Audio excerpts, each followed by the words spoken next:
समुद्र किनारे एक गांव में कृष्णाबाई नाम की बूढ़ी माता रहती थी।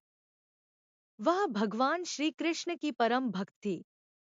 वह एक झोपड़ी में रहती थी। कृष्णाबाई का वास्तविक नाम सुखिया था, पर कृष्ण भक्ति के कारण इनका नाम गांव वालों ने कृष्णाबाई रख दिया। घर घर में झाड़ू पोछा बर्तन और खाना बनाना ही इनका काम था। कृष्णाबाई रोज फूलों की माला बनाकर दोनों समय श्री कृष्ण जी को पहनाती थी और घंटों कान्हा से बात करती थी। गांव के लोग यही सोचते थे कि बुढ़िया पागल है। एक रात श्री कृष्ण जी ने अपनी भक्त कृष्णाबाई से यह कहा कि कल बहुत बड़ा भूचाल आने वाला है, तुम यह गांव छोड़कर दूसरे गांव चली जाओ। अब क्या था, मालिक का आदेश था। कृष्णाबाई ने अपना सामान इकट्ठा करना शुरू किया और गांव वालों को बताया कि कल सपने में कान्हा आए थे और कह रहे थे कि बहुत प्रलय होगा, गांव छोड़कर पास के गांव में चली जा। अब लोग कहाँ उस बूढ़ी पागल की बात मानने वाले थे। जो सुनता वहीं जोर जोर ठहाके लगाता। इतने में बाई ने एक बैलगाड़ी मंगाई और अपने कान्हा की मूर्ति ली और सामान की गठरी बांधकर गाड़ी में बैठ गई और लोग उसकी मूर्खता पर हंसते रहे। बाई जाने लगी अपने गांव की सीमा पार कर अगले गांव में प्रवेश करने ही वाली थी कि उसे कृष्ण की आवाज आई, अरे पगली, जा अपनी झोपड़ी में से वह सुई ले आ जिससे तू माला बनाकर मुझे पहनाती है।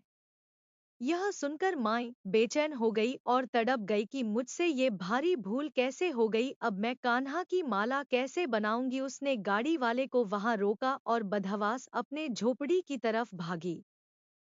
गांव वाले उसके पागलपन को देखते और खूब मजाक उड़ाते रहे।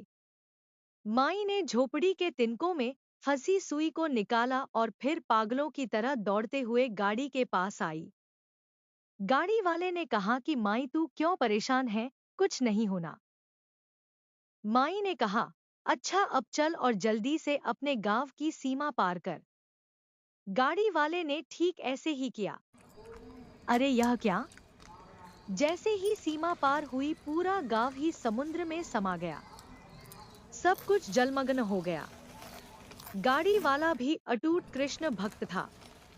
येन केन प्रकरण भगवान ने उसकी भी रक्षा करने में कोई विलंब नहीं किया।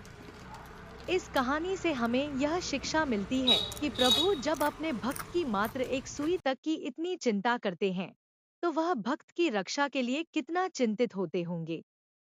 जब तक उस भक्त की एक सुई उस गांव में थी, पूरा गांव बचा था। इसीलिए कहा जाता है कि भरी बद्रिया पाप की बरसन लगे अंगार। संत न होते जगत में जल जाता संसार।